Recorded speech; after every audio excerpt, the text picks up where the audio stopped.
Bonjour à tous, alors aujourd'hui on se retrouve pour la dernière vidéo du chapitre droite et système. Lundi on commencera le nouveau chapitre les probabilités qui sera l'avant-dernier chapitre de l'année. Alors malheureusement aucun élève en seconde 5 et aucun élève en seconde 7 m'a envoyé la réponse avant que je donne la correction en ligne. Donc en fait vous aviez 3 points qui étaient placés dans le repère et il fallait trouver l'orthocentre, c'est-à-dire le point qui se trouve à l'intersection des hauteurs. Alors, en plus, je m'étais arrangé pour qu'il y ait une droite facile à trouver, celle qui était verticale ici. Donc en fait, comme YK est égal à YC, on le voit ici, hein, mais on peut le vérifier aussi 1 et 1. Alors l'équation de AC, c'est Y égale 1 tout simplement. Donc la hauteur, ça va être de la forme X égale quelque chose. Et pour trouver quel est ce quelque chose, il suffit de regarder l'abscisse du point B. Donc ça fait X égale 4. Voilà l'équation de la droite bleue qui est une première hauteur. La deuxième hauteur, il suffit de trouver l'équation de cette droite rose.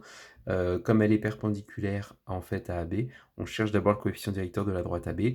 Comme XA est différent de XB, on le voit effectivement ici, alors le coefficient directeur de la droite AB va s'écrire sous cette forme-là. On obtient 1, ce qui veut dire que quand on avance de 1, on monte de 1.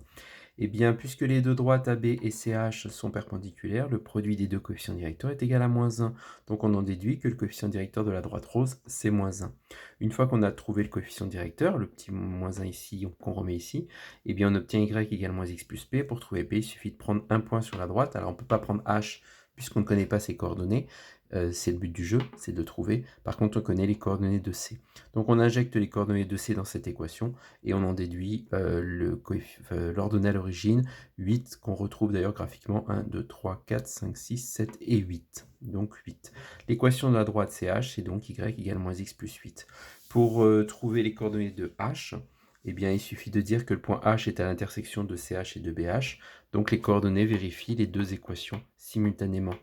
Ce qui veut dire que x égale 4, bon, ben, on a déjà l'abscisse, et y égale moins x plus 8, donc il suffit d'injecter le 4 dans la deuxième équation. On obtient alors moins 4 plus 8, ce qui fait 4. Donc on obtient des coordonnées, les coordonnées de h qui sont 4, 4. Voilà, je pense que c'était vraiment abordable par un élève au moins de seconde 5 et un élève au moins de seconde 7, parmi ceux qui n'étaient pas là, bien sûr. Alors, comme c'est le dernier cours sur droite et système, forcément, on finit par la fiche de capacité que vous avez normalement tous reçue. Si ce n'est pas le cas, bah, vous m'envoyez un mail, je vous le renverrai, mais normalement vous avez reçu la fiche de capacité que j'espère vous avez déjà cherché. Sinon, bah, vous prenez la correction maintenant, comme on le fait, comme on le ferait en classe. Donc dans cette fiche de capacité, donc on a d'abord deux droites qui étaient tracées, il fallait trouver leurs équations. Donc D1 qui se trouve ici a pour équation 3 sur 1 x moins 2. Pourquoi? Parce que moins 2 c'est l'ordonnée à l'origine. Et 3 sur 1, en réalité, on écrirait même 3, hein, mais là j'ai détaillé. Quand j'avance de 1, je monte de 3, mais si j'avais avancé de 2, je serais monté de 6. Dans tous les cas, on obtient 3 comme coefficient directeur. Donc on attend comme réponse y égale 3x moins 2 pour la droite D1. Pour la droite D2, le coefficient directeur, on voit bien, est négatif, puisque quand on avance de 2, on descend de 1. Quand on avance de 2, on descend de 1. X plus 3 qui est l'ordonnée à l'origine. De la même manière, on vous donne des 3 et des 4, mais cette fois-ci, il faut tracer la droite. Donc déjà, le 2 vous indique l'ordonnée à l'origine, donc ça veut dire que vous pouvez placer 2. Et après, on vous dit que le coefficient directeur, c'est moins 3 quarts, ce qui veut dire que quand j'avance de 1, 2, 3, 4, je descends de 1, 2, 3. Donc on n'a plus qu'à tracer cette droite qui passe par les deux points bleus. Donc on obtient alors la droite des 3 que je vais tracer en direct. Hop. Voilà la droite des 3 qui est ici, qui est la droite qu'on vous demandait. Et x égale 3, bah, c'est pareil que dans l'exercice qu'on vient de faire juste avant. X égale 3, c'est une droite qui est parallèle à l'axe des ordonnées. Donc qui passe par le point d'abscisse 3, ici, 3, 0, et voilà. Ensuite, dans la capacité numéro 2, on vous donne 2 points. Il fallait déterminer l'équation réduite de AB, donc on l'a fait au moins une dizaine de fois sur les 3 dernières séances. Comme xa est différent de xb, alors AB a pour équation y égale mx plus p, le m est égal à moins 3, on en déduit y égale moins 3x plus p, et comme le point A appartient à B, mais on pourrait très bien prendre le point B, eh bien les coordonnées vérifient l'équation de AB. Donc on obtient cette équation de droite, donc y égale moins 3x plus 2. J'espère que c'est ce que vous aviez trouvé. Si jamais vous n'avez pas la même chose, c'est peut-être moi qui ai commis une erreur. Vous n'hésitez pas à m'envoyer un mail et je corrigerai dès lundi. Capacité 3, on vous demande de montrer que des points sont alignés, donc c'était lié à la question précédente, vu que l'équation précédente c'était y égale moins 3x plus 2, il suffit de regarder si C et D sont sur la droite. Il y en a un qui est sur la droite et l'autre qui ne l'est pas. C'est la raison pour laquelle j'ai mis deux questions, une qui va être sur la droite et l'autre qui ne l'est pas. Donc on prend moins 3 fois l'abscisse de C, donc moins 3 fois moins 10, plus 2, et on regarde si ça nous donne bien l'ordonnée de C. Si jamais ça donne l'ordonnée de C, du coup, c'est sur la droite. Il se trouve que quand on fait le calcul, on obtient 32. Donc c'est bien sur la droite, les points sont alignés, alors que pour AB et D, les coordonnées de D ne vérifient pas l'équation de réduite de cette droite. Donc D n'appartient pas à la droite AB, donc les 3 points ne sont pas alignés, c'était la capacité 3. Sur la capacité 4, si ça va un peu trop vite, vous n'hésitez pas à faire une pause pour recopier. Alors, soit A, B, C, 3 points dans un repère, on vous demande de déterminer l'équation réduite de la droite D parallèle à AB passant par C. Donc comme elle est parallèle à AB, elles ont les deux le même coefficient directeur qu'on calcule, donc c'est 1,5 pour le coefficient directeur de la droite AB, donc forcément la droite D qui est parallèle a le même coefficient directeur. Comme cette droite passe par C, on calcule l'ordonnée à l'origine et on obtient P qui vaut 4. De la même manière, mais cette fois-ci avec une droite perpendiculaire, on a toujours AB qui a pour coefficient directeur 1,5. Comme le produit des deux coefficients directeurs est égal à moins 1, on en déduit que le coefficient directeur de delta, c'est moins 2, puisque c'est l'opposé de l'inverse. C'est-à-dire qu'on prend l'inverse, c'est-à-dire 2, et on prend le signe opposé, donc moins 2. Ce qui veut dire que la droite delta a pour équation y égale moins 2x plus p.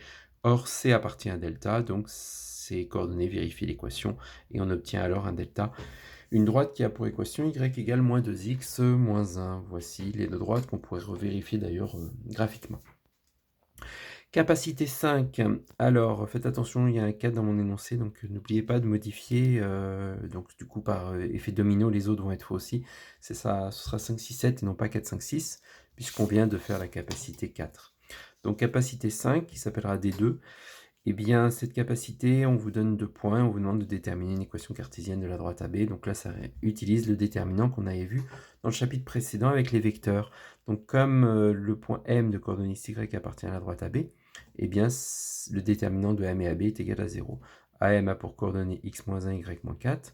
AB a pour coordonnées 3 et moins 2, par le calcul, 4 moins 1 et 2 moins 4. On fait le déterminant et on en déduit l'équation cartésienne. Alors une équation cartésienne, puisqu'il y en a plusieurs, 2x plus 3y moins 14 est égal à 0. J'ai tout transposé à droite pour avoir le moins de moins possible. Ensuite, capacité numéro 6. Dans cette capacité qui est la D3, on vous demande d'étudier les positions relatives de quelques droites. Donc je vous donne 3 droites. Je commence par D2, c'est plus facile. On a le moins 1 qui est ici. On a le coefficient directeur qui est 1 tiers. Quand j'avance de 3, je monte de 1. Je peux la tracer.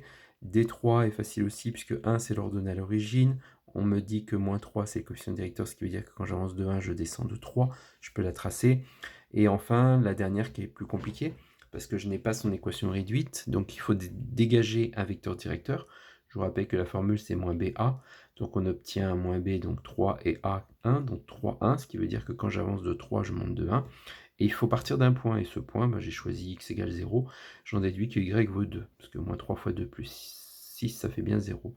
Donc je place le point A, et puis j'utilise le vecteur directeur. Quand j'avance de 3, je monte de 1, je trace. Donc on voit après aisément que D1 et D2 sont parallèles, tout simplement parce que elles ont en réalité le même coefficient directeur.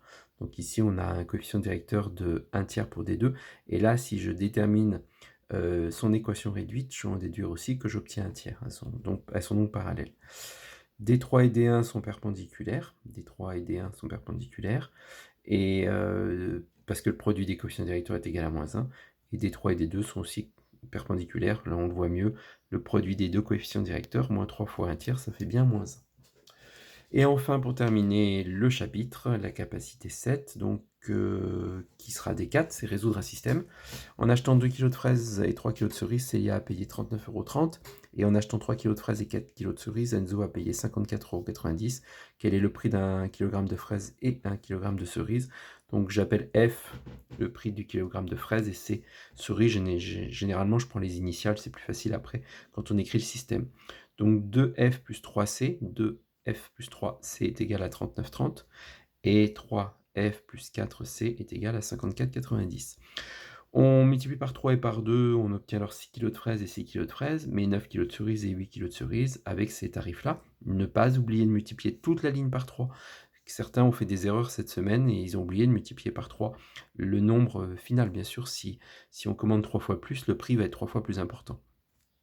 Quand on soustrait les 6 kg de fraises disparaissent, il nous reste 9 kg de cerises moins 8 kg de cerises qui nous fait, 1 seul kilo de cerises, donc on tombe directement sur le prix du kilo de cerises et en injectant ça, pardon, dans n'importe laquelle des 4 équations, on obtient alors le prix du kilo de fraises. Donc j'ai choisi celle qui avait les plus petits nombres, hein, donc 2 fois 1 kilo de fraises plus 3 fois 8,10 € est égal à 39,30 €. On en déduit par le calcul qu'on obtient 7,50 €. Donc 1 kg de fraises coûte 7,50 €, 1 kg de cerises coûte 8,10 €. Voilà ce qui termine le chapitre sur droite et système. On se retrouve demain pour le bilan et savoir quels sont les élèves qui ont eu des points supplémentaires grâce au défi. Et puis on se retrouve lundi pour le nouveau chapitre sur les probabilités. Bon week-end à tous, au revoir.